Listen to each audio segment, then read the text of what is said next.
Chapter 243 Halal Rape vs Haram Rape, Part 3.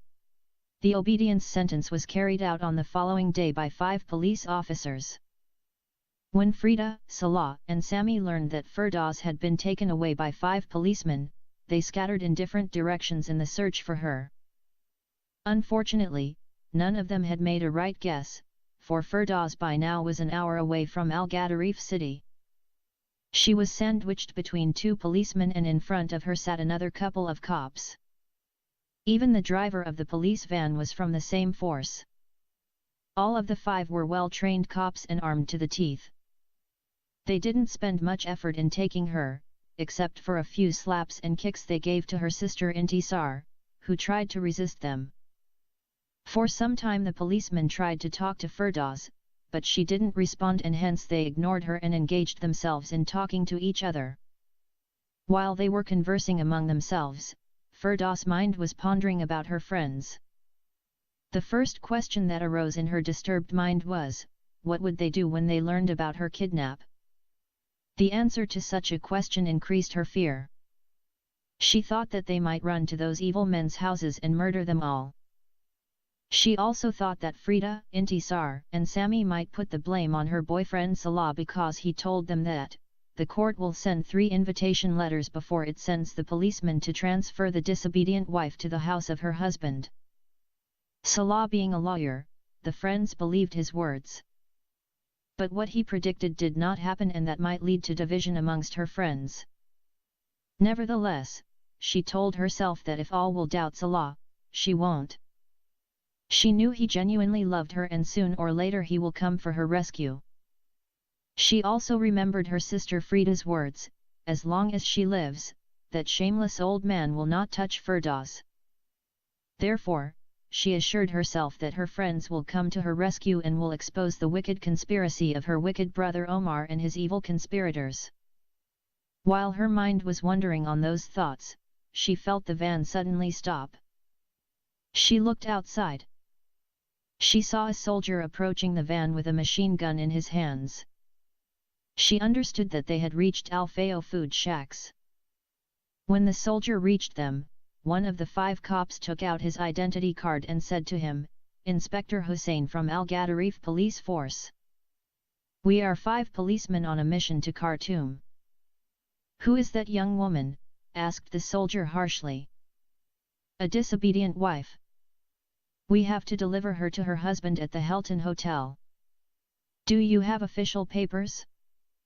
"Yes, of course." Inspector Hussein produced the obedience sentence order and handed it over to him. The soldier read it and felt satisfied. "Please proceed," said the soldier. When Firdaus learned that they are taking her to the Hilton Hotel to meet that old man, she began to panic. She pictured herself being locked in one room with him. She determined that she will not allow him to come 10 steps near to her. If he try to approach her, she will spit on his face, she will slap him, she will scratch his face, she will kick him, and if all that will not bring him to his senses, then she will kill him. Her mind shifted to her bitter enemy Omar. She told herself because of him, she stood in the court for the first time in her life, she is arrested in her house and handcuffed as a criminal, and taken forcibly to a man who might rape her as his slave girl. Her train of thoughts were once again interrupted by the sudden stop of the van. She understood from the policeman's words that it was lunch time. "What do you want to eat?" asked Inspector Hussein. Firdaus remained silent. 4 of them left the van and walked towards the highway shacks. They left Firdaus with the driver to keep watch over her. After half an hour they came back and brought 2 sandwiches, one for her and the other for the driver. Inspector Hussein put the sandwich in front of her and requested her to eat. He removed his keys and unlocked her handcuffs. Firdaus remained as a statue. "I think the beautiful bride is on a hunger strike," said one of the cops. He then took some of the food and put it to her closed lips. Firdaus spat the food on his face. The policeman slapped her with full force until overturned her upside down. He stood up quickly, lifting his leg and was about to kick her with his boot on her face, but Inspector Hussain intercepted him and caught hold of him. "Take it easy, Mahmoud," shouted Inspector Hussain. "Do you want us to take her to the old man without her teeth?" "She is lucky," shouted Mahmoud, "I would have made her to kiss my feet without her clothes, if I am alone." Then Inspector Hussain took the battered girl's hands and lifted her up. After that, he replaced the handcuffs on her hands. A few drops of blood could be seen on her face. Also her right cheek was swollen. When the van moved again, Firdau's mind became very confused. She thought that the cops would force her to submit her body to the shameless old man. She visualized herself being held by them until the old man raped her. She began to weep and shed hot tears. She asked herself, how can she live if such an evil happened to her? She decided to jump from the hotel and kill herself. She preferred to die than allow the evil old man rape her. Her mind shifted to her lover Salah. Will he come and rescue her before the old man defile her body? Her thoughts were interrupted again when she heard Inspector Hussain talking to her. "Young girl. First of all, let me apologize to you of what has happened between you and Mahmoud. Secondly, I want you to know that we are not happy that you have been forcibly taken to your husband. We are just fulfilling our duty as policemen. As soon as we deliver you to your husband, our role is over. Now we are 10 minutes away from the hotel. I am going to unlock your hands, because I don't think you will like us to take you inside the hotel handcuffed. Even though we have the right to do so. As long as we are doing our duty, we don't care what the people will say or do. My advice to you is to be a good girl and follow us without resistance inside the hotel. If you resist, we will forcibly drag you inside the hotel, and if need requires it, we will beat you too." After that mixture of instructions and threats, Inspector Hussain unlocked the hands of the imprisoned bride. Firdaus remained stationed in her place, as if she had not been spoken to. At 3:15 p.m., the police van stopped in front of the International Hilton Hotel. 2 cops are seen by the watchman jumping out of it. They are in their uniforms. The watchman stood on his feet and came to the police car. He is surprised to see the 2 cops beginning to pull a young girl out of the van, while the other 2 are pushing her from behind. He thought that the cops most probably had mistaken the International Hotel for Khobar Central Jail. "Wait a minute, sirs," shouted the watchman, "this is a hotel and not a jail." "We know this city more than you know it," shouted Inspector Hussain at the watchman. "But I have been working in this hotel for 5 years and I have never seen a guest being brought inside the hotel in this inhumane way."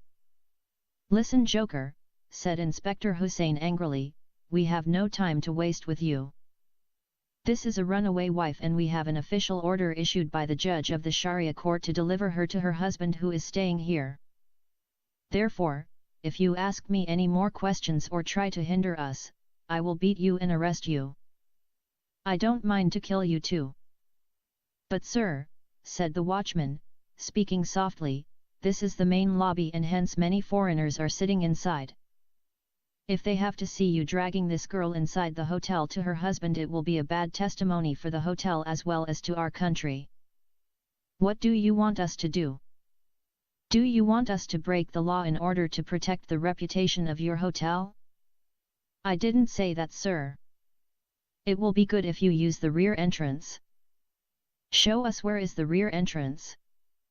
"Take full turn and I will meet you there," said the watchman to the driver.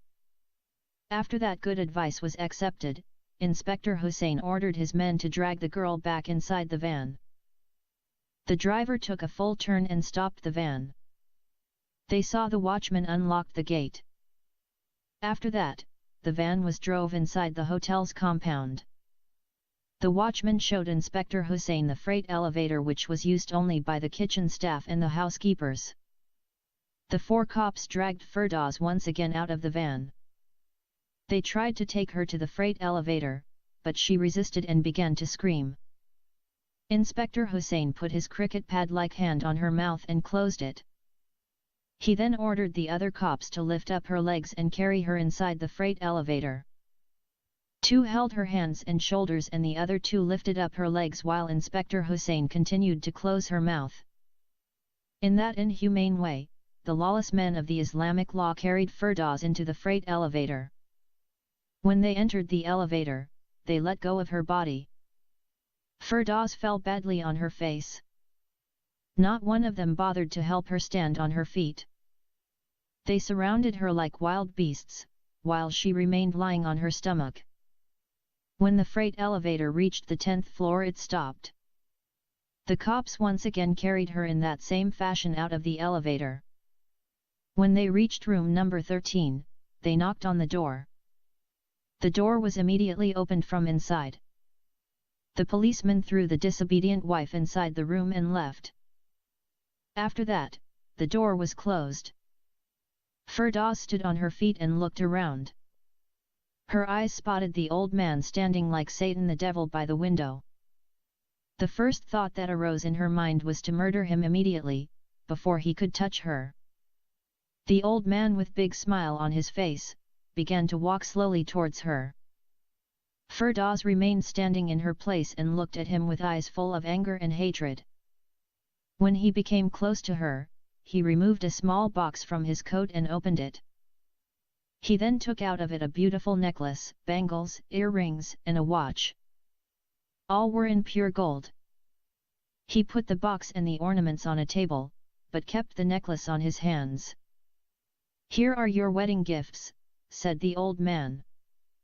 "If you prove to me that you are an obedient and submissive wife, I will buy more of these costly ornaments for you.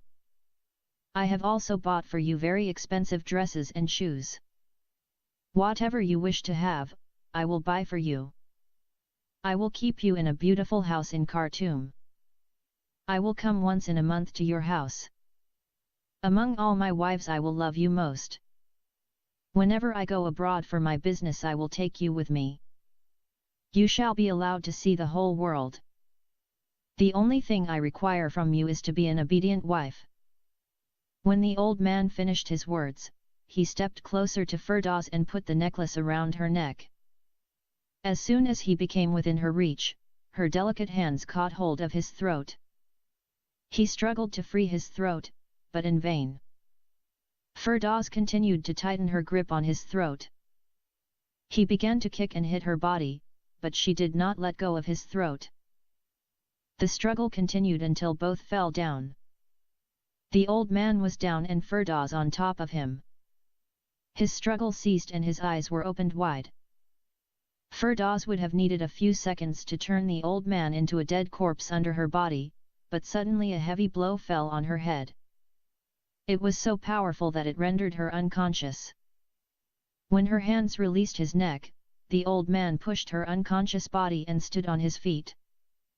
"Thank you, Harun," said the old man with a gasping voice. "I warned you, sir, but you didn't listen to me," said a huge man who had just hit Firdaus on her head by a big stick. "She would have killed you, have I not come out fast. All women are same. They are good for nothing, except the bed. At least I followed your advice and kept you under the bed. What is to be done now, sir? Go and call the nurse Zakia." The huge man left the room and returned after a few minutes followed by a pretty young girl. She was not in a uniform, but in her hand she was holding her medical equipment. As soon as she saw the unconscious girl she went to her. "Wait a minute," said Mr. Osman Al-Taib.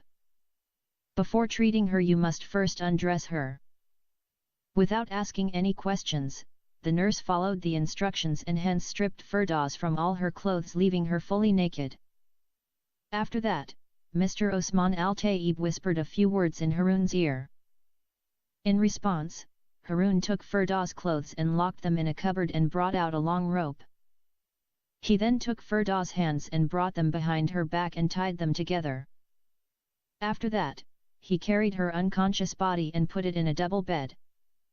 He also tied her legs to the bed. After that, he crept under the bed and hid himself. "Now go ahead Zakia and revive her," said the old man. The nurse took a few minutes to revive the unconscious body of Firdaus. When Firdaus opened her eyes, she saw the nurse was smiling to her.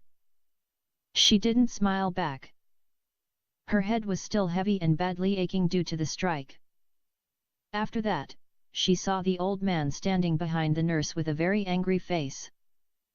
Anger filled her heart again when she realized that he was still alive. She recollected that she had killed him or was about to kill him. "Thank you Zakia, you can go now," said the angry old man.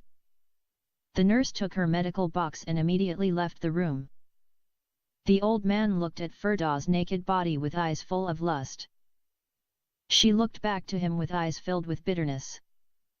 She then saw him began to remove his clothes piece by piece, until he became fully naked. Firdaus felt disgusted to see such a horrible sight.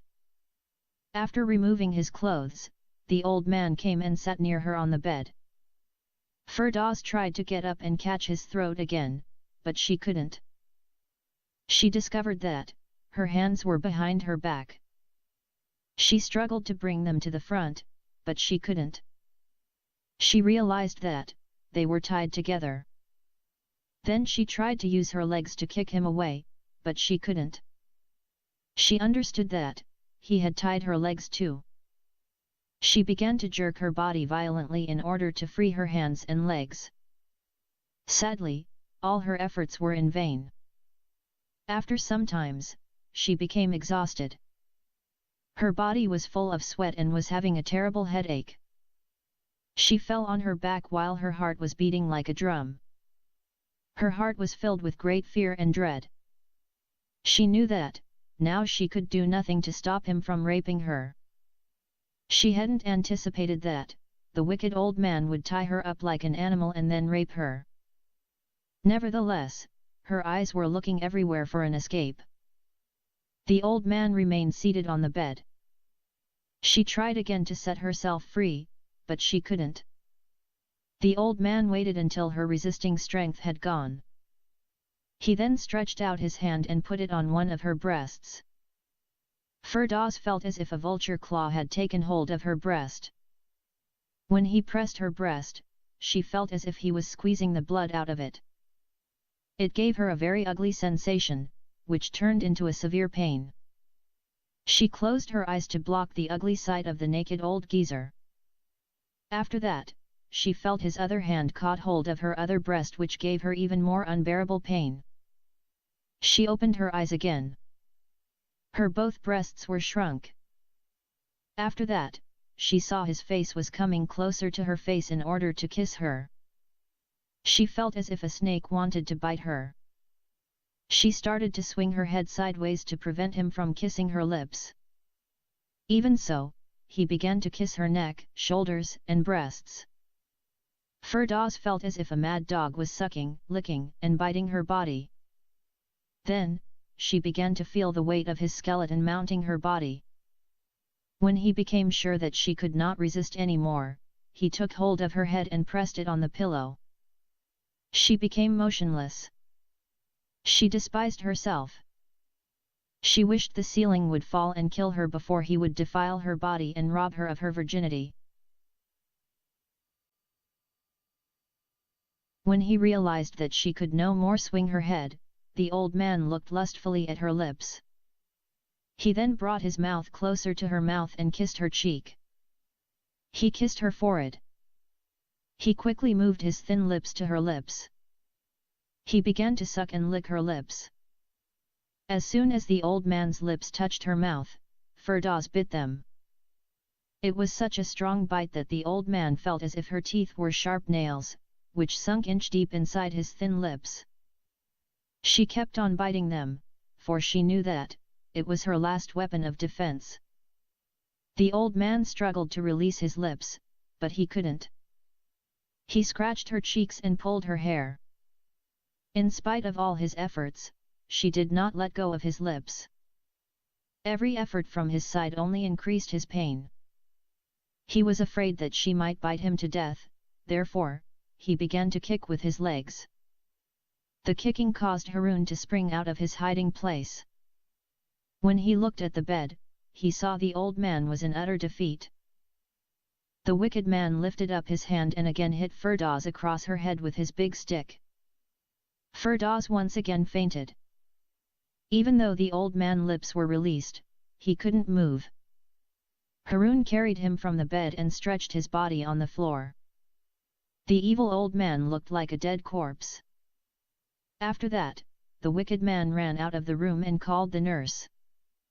When the nurse came in, she was shocked to see the old man lying half dead on the floor while his lips were profusely bleeding. She also saw Firdaus was lying on the bed with her mouth full of blood. She thought that Harun had killed the girl as revenge for his wounded master. "Have you killed her?" shouted Zakia. "She is not dead. She is the one who was about to kill Mr. Osman Al-Taib if I haven't rescued him at the right time. I think she is a lunatic girl." The nurse ignored his words and knelt over the body of the old man and started to treat his bleeding lips. He was shivering, groaning, and gnashing his teeth. The pain had increased when the nurse touched his lips. Then she put a big bandage on his lips. The old man looked horrible with that kind of a mouth. After that, Harun spread a big white bed sheet over his master's naked body, which made him to look like a dead body prepared for its funeral. Though she was a lawless nurse, Zakia had pity on Firdaus when she saw her lying unconscious on the bed. She took another bed sheet and covered her naked body.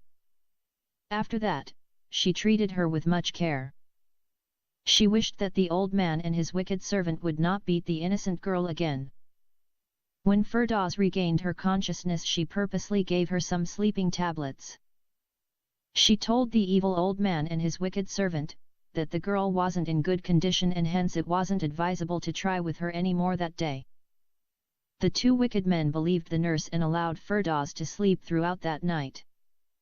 When she woke up from her sleep, Firdaus thought that she had a long nightmare. But she soon remembered her struggle with the old man. When she looked around the room, she understood that it wasn't nightmare but a real horror. She recollected that the evil old man had made a second attempt to rape her, but she had bitten his lips. She also remembered that it was too painful for him and that most probably he died or fell very sick.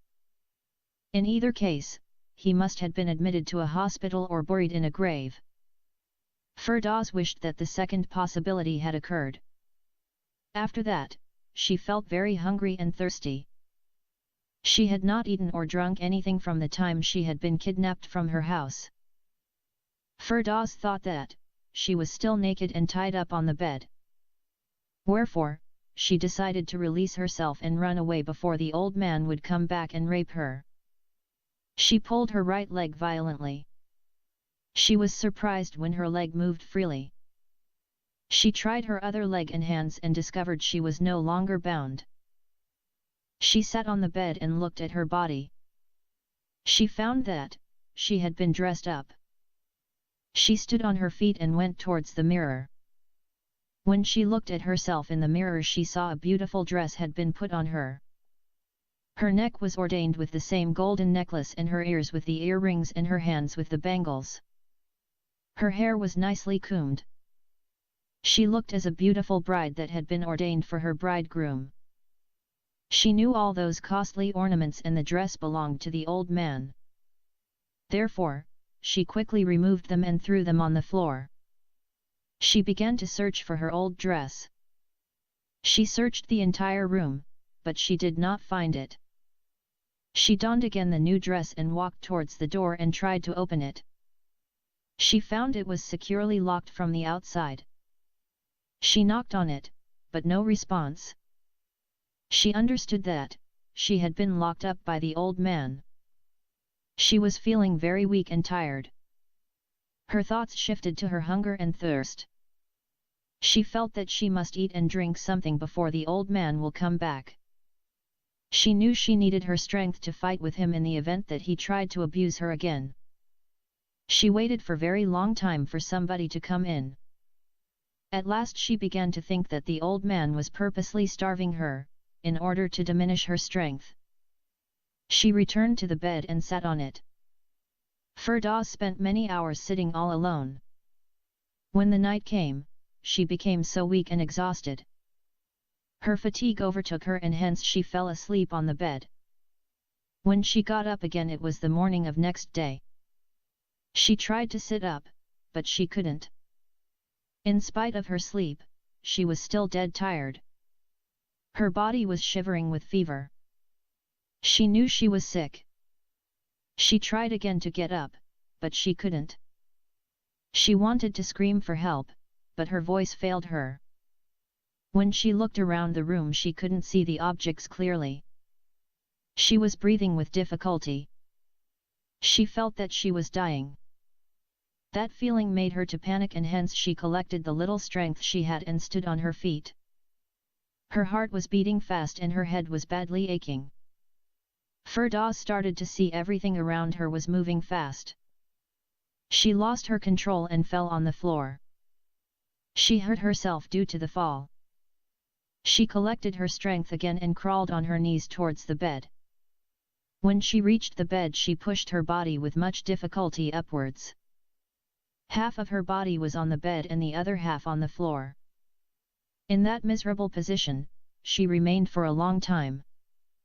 She was no longer aware of herself. The third night came and went, but due to her dire condition, it eluded her. On the fourth day morning, while Firdaus was lying on the bed half conscious and half dead, the evil old man came back to feast his own prey. His lips still in blasts. However, he looked refreshed and strengthened. He had returned alone. He sat near her. He put his hand on her body and began to feel it lustfully. His animalistic lust had blinded his eyes from seeing the dying condition of the innocent girl. He turned her body slowly until it turned fully. Then he began to feel her breasts, cheeks, lips, thighs, hips, backside, and legs. When he became sure she wasn't conscious of his hands' touches, he started stripping her clothes. After that, he removed his wolf's clothes and mounted her dying body. Due to the rubbing and fondling of her body, the innocent girl regained some of her consciousness. Though she opened her eyes and saw dimly the old man, but she couldn't move a limb of her weak body. She was feeling his fleshless skeleton, as if an armadillo was moving on her body. His bones were poking her flesh as sharp thorns. His toothless mouth, which smelled a strong odor of snuff and tobacco, was approaching her face like a poisonous snake. He once again began to suck and lick her lips like a hungry dog. That gave her an ugly sensation which caused her to vomit. The evil old man ignored her mouth and began to force himself inside her. While she was still vomiting, Firdaus felt an old rusty metal inserted itself inside her vagina. That gave her an unbearable pain as if the old man was cutting her in two halves. Her tears began to fall on her cheeks as burning acid, while the old man was raping